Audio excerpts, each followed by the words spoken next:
Well, Manchester United has gone ahead to lose its third game consecutively in the US American Tour, and obviously they've gone ahead to win only one game against Arsenal that saw us beat them by 2-0, coming in from Bruno Fernandes and Jordan Sancho. But the remaining 3 games we've gone ahead to lose to our opponents. Real Madrid 2-0, Wrexham 3-1, and today the game we played against Borussia Dortmund has not ended in our favor because Borussia Dortmund has ended up putting 3 goals past us. Remember, we had a 2-goal lead.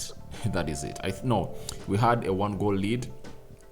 Diego Dalot putting the ball in the back of the net in the first half. The assist went to Donny van de Beek. That was the 24th minute. Then in the 43rd minute, Malen capitalized from the effort that resulted into the mistake of Brandon Williams slipping down, and they cut inside and made it 1-1. 1 minute later, Lindelof made a very poor pass. It was a very bad pass made by him, and they capitalized onto that, and they really scored the second goal. So in the second half, in the 52nd minute, Antony went ahead to obviously curl that ball into the back of the net, and in the 71st minute, Aaron Wan-Bissaka just passed into a Borussia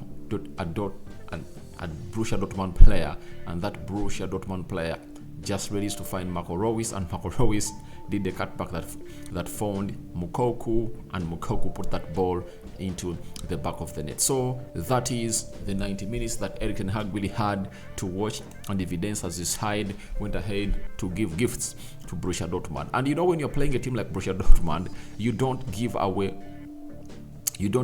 balls easily like that, because they are having quality players in their final third.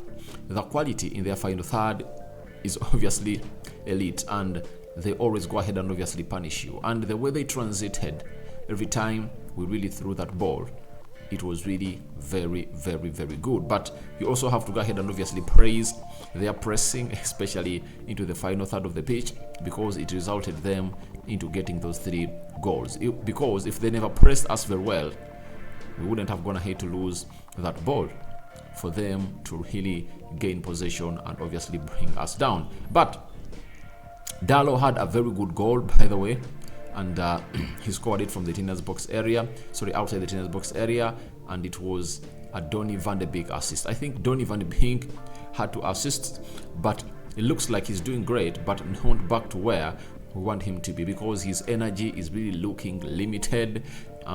His running is not all that back to where it's supposed to be. So I think, having gotten that knee injury that kept him out for so long, it really still has what we call recurring effects onto the player. And I think with time, Donny van de Beek will be up there, and obviously we'll see him either stay at Man United or not. But I think with his performances that he's putting up, he might find himself staying at Manchester United, and maybe if they are to really cash in for him, it might be January, as Kobe Menu is injured. And even if Sofiane Amrabat comes in through, I think Ten Hag would love to obviously have a midfield that has Mason Mount, that has Casemiro, Bruno Fernandes, Eriksen, Donny van de Beek, and maybe Sofiane Amrabat. Fred obviously is going to go, and Scott McTominay, to me, I believe he's gonna go, because I saw him today.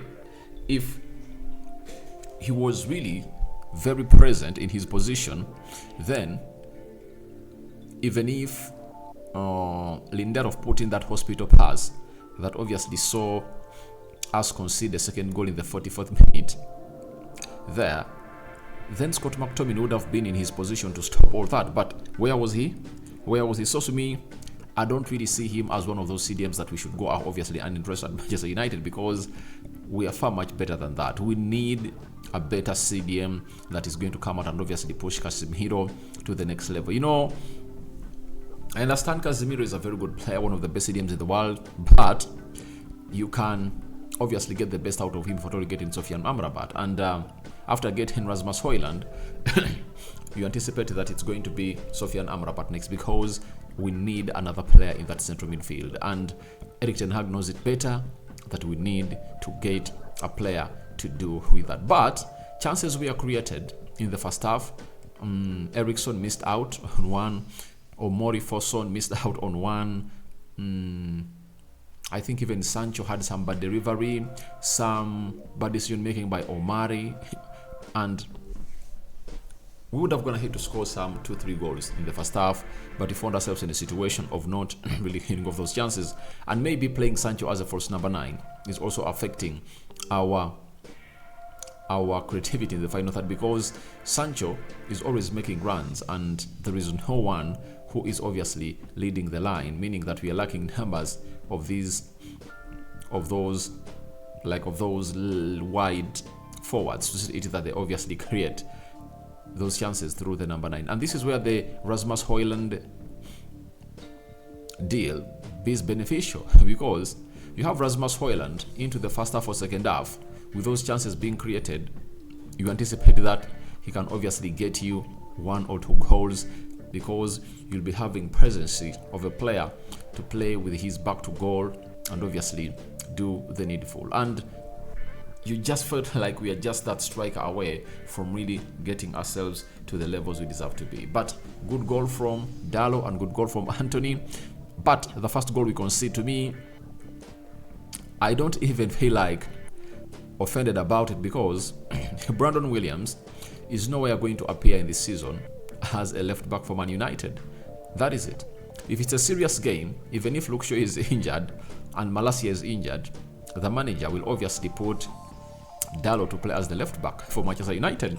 So he slept down, and when he slept down that easily, he was really went on past, and Adeyemi found himself in a position of cutting inside and caused trouble to Manchester United. But the second goal, you ask what Lindelof is all about and what was his aim of going in for that pass. Obviously, if that pass really met Donny van de Beek, it would have been a very good penetrative pass that would have gone ahead to cut off very many bodies of Borussia Dortmund. But sometimes you also don't blame him, because Donny van de Beek needed to react, because in the midfield you don't need that ball to come close to you. You have to go on and make a half turn or receive it on a half turn and obviously turn and do the passing. So I think it was a combination of very many factors that led us to really lose that ball. And us not having numbers, especially Scott McTominay, the CDM, where was he going? Where was he? So it was really a lot of factors that really led to us conceding those goals. But to me, my best player was Jadon Sancho. That is it. Sancho put in an effort that everyone needs to appreciate, because he did the best out of the game. He was running left, right, and center.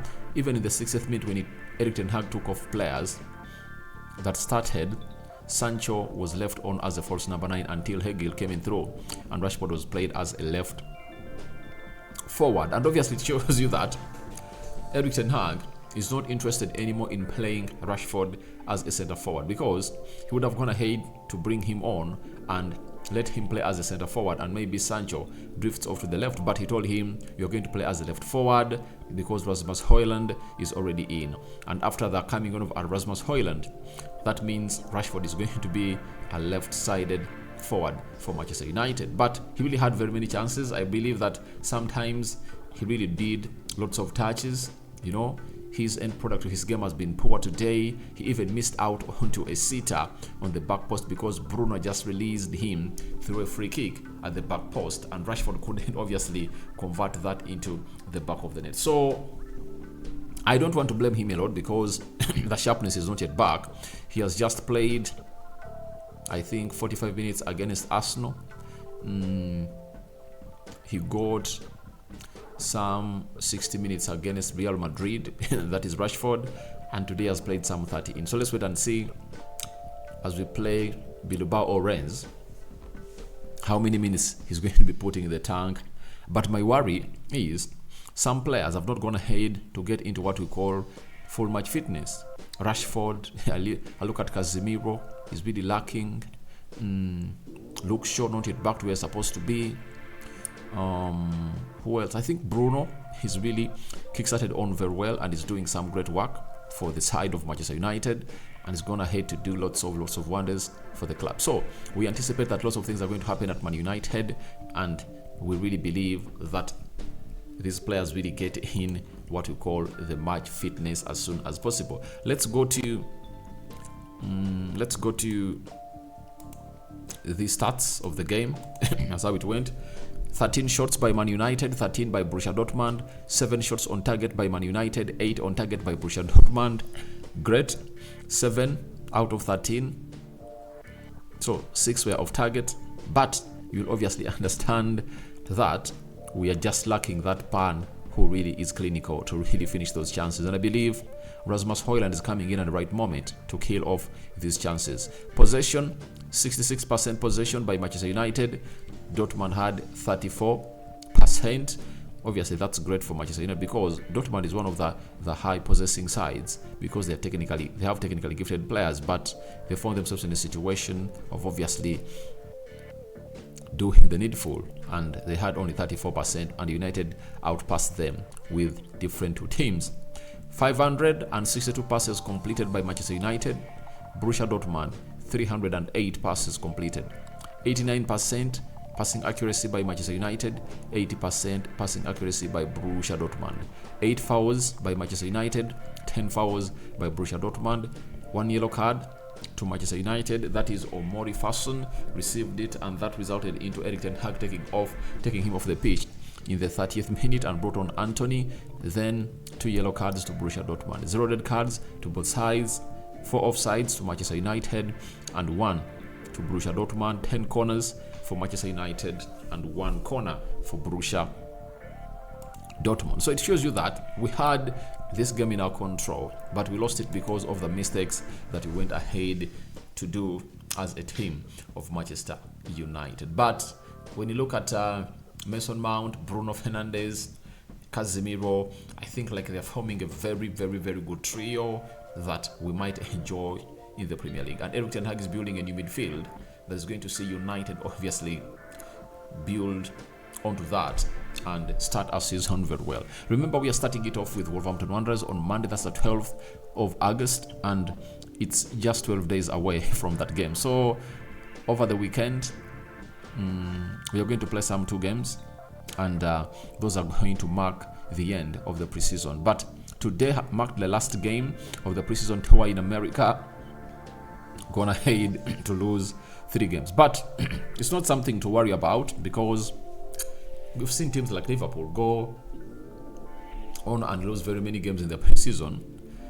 They come on and win the league. So Man City also was beaten 2-1 by Atletico Madrid.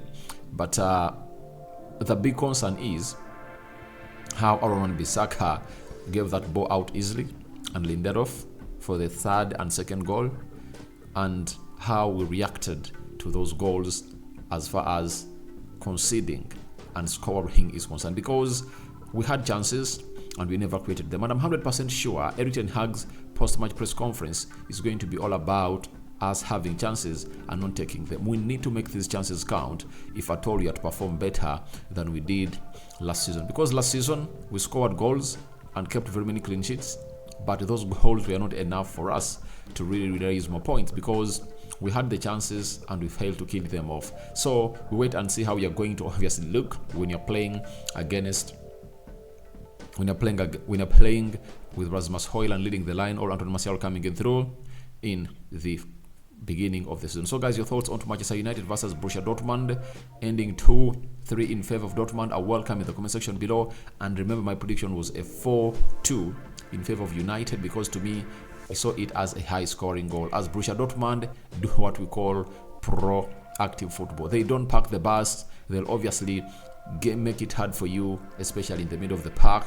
They'll press you, but at the end of it all, you can have chances to beat them, and whoever scores more wins that game. And Borussia Dortmund has gone ahead to score more, and they're gone ahead to win this game. I sign out for now. See you later as I cover you all in the precious blood of Jesus Christ. May the living to God bless you abundantly. Rock and David remains my name. See you later.